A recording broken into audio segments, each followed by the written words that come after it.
Hello everyone, Fanta here, you're watching FANTAVISION, and today we're discussing two different pieces of news that have recently come out, and neither of them are really a good thing. Let's start off with the most upsetting to me, which is the fact that Halo Infinite is already basically confirmed that they're going to have paid armor colors. There's going to be microtransactions of who knows how much magnitude, but we know for a fact that at least some armor skins are going to be money. How do we know this? Because a packet of cookies, I couldn't figure out what exactly these cookies were, but you get a redemption code for what it says is an armor skin that is worth $5. Yeah, so they're going to be charging $5 for armor skins, which is absolutely ridiculous, considering colors and armor skins and stuff like that have been free forever in Halo. So the fact that now they're going to make these things paid is ridiculous. I don't understand anybody that's defending this. A lot of people are saying, hey, but the multiplayer is free. But the game itself is going to be $60. So what are you paying that $60 for? Just the campaign? It's making things a lot more foggy when it comes to whether or not Halo Infinite is going to bring back the majesty and glory that is the Halo franchise. Because for the longest time, Halo to me was just this king of shooters. It was wonderful. It was Halo 3 and Call of Duty 4. I remember that year of gaming was one of my favorite years ever of gaming.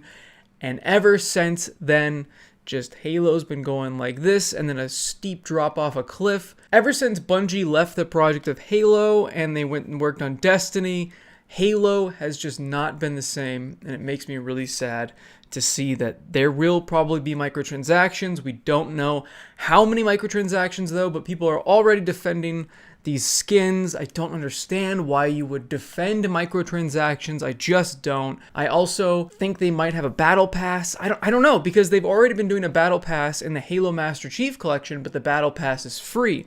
But because people have already been saying, hey, this multiplayer is free, so microtransactions are okay, they might take that as a hint and go, oh, well, let's just put a battle pass in Halo Infinite since it's free. To me, it's an omen of bad things to come.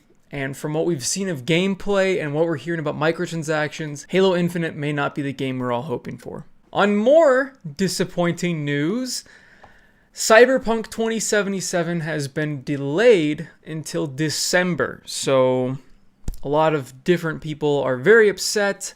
I find it kind of funny, all the people saying, oh, I had these days scheduled off, and oh, my budget was scheduled around this game. Like, if you cannot afford a $60 game and your budget is now worried about it, I mean, let's just say it's a $50 game, because it's been $50 already on Amazon for a very long time. So if your budget cannot handle the delay of a $50 game, how does that work? That doesn't make any sense. Move that $50 you're going to spend earlier and spend it later. That makes absolutely no sense. I saw this argument more than once. It doesn't make any sense. If you work at a company that isn't the worst company on the planet, I'm sure you can move what days you have off. You could probably change them around. It's not a big deal. So I kind of had a big laugh after reading the comment section and the reply section on that tweet talking about that it was going to be delayed. Am I disappointed? Of course I am. Of course I'm disappointed. However, think about how many different games are coming out in November, how many different things are coming out for you to try on the next gen systems. You are going to have so many different things to be playing if you are grabbing these new systems. Whether you're getting an Xbox or PlayStation, Xbox, you're going to have Game Pass, tons of games on there. PlayStation, there's a lot of exclusives and things that are coming out at launch.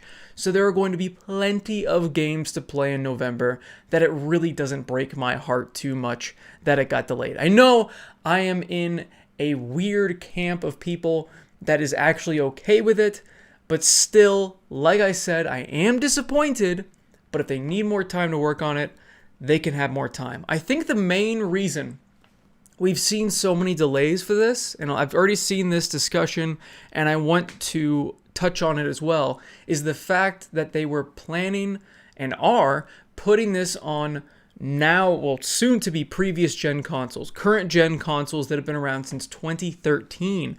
So because they've been planning around these old systems for so long and then continue to delay development to the point where the new systems are coming out, now they have to delay it again to keep up with the new systems. Instead of having to launch it on 3 different platforms, PC, Xbox, and PlayStation 4, they are now having to launch it on the PC, PlayStation 4, Xbox One, Xbox Series X, and PlayStation 5, as well as a multiplayer mode that they're apparently making later on. I cannot imagine what is going on over at that studio. I feel bad for everybody involved. I guarantee there's crunch time going on, and I would argue, I know I'm going to be in the very small minority here, I would argue that if they needed another year to not have crunch time for their employees, I would happily wait another year. I'm crazy, aren't I? I'd rather they not be suffering and going through hell to play a video game, when there are plenty of other video games and things that will keep me occupied even for another year if it meant these people do not have to suffer. But I don't really get to dictate what happens, so I'm sure it'll come out in December, or it'll get delayed again, I don't know. With their track record, I can't even say. I was going to say, well, it's definitely coming out in December at least. No, I can't even say that it's definitely coming out in December. It could get delayed again. It really could. And honestly, if it got delayed again, not a big deal. Like I said, there are so many different games coming out in November, and to me, it takes me a lot longer than just a month or a couple of weeks to play through a game, especially games like Demon's Souls, the new Horizon game coming out, the fact that they're updating, the thing is they're updating so many PlayStation 4 games that I have not beaten and barely played. Ghost of Tsushima is getting a huge upgrade. Visually and frame rates are going to be upgraded. God of War is going to be upgraded to 60 frames per second. We're going to see so many PlayStation 4 games that a lot of people may have missed already and are actually included at launch in the PlayStation Plus collection. It's just, they're going to have so much stuff to play. You're going to have so many things you can do. So even if it's delayed again, honestly, I don't think it's that big of a deal. Again, I know I'm in a minority there. I know a lot of people are chomping at the bit to play this game, and I love CD Projekt Red's games. The Witcher 3 is phenomenal. They put a lot of time and effort and detail and so much stuff that, yes, I am excited, but I understand if they need more time. So there you go. Those are the 2 most recent pieces of news. I'm sure by the time this has come out, there's more news on the way. So do like and subscribe for more gaming news, retail stories, and more. And as always, thank you for watching and have a fantastic day. See everybody. Side note, for those still watching, I actually picked up Ring Fit Adventure because I have been a lazy sack of shit for quite a few months now. I mean, the very beginning of this whole thing going on, I was working out very regularly, and now I've kind of overloaded myself with making a ton of videos, streaming all the time, and I'm very busy at work. So I got Ring Fit because I heard it is actually something that gets you some real exercise, and I thought, why the hell not? I'm going to try it out. My buddy Steven got it as well. He's the one that convinced me to get it. And we're going to be doing a competition, and I'll let you guys know in like a month or so if I really do stick to the schedule that I'm putting in for myself, and I'll let you know if it's actually worth picking up, if you guys care. If you don't, then I won't, but I'll talk to you guys in the Discord about it.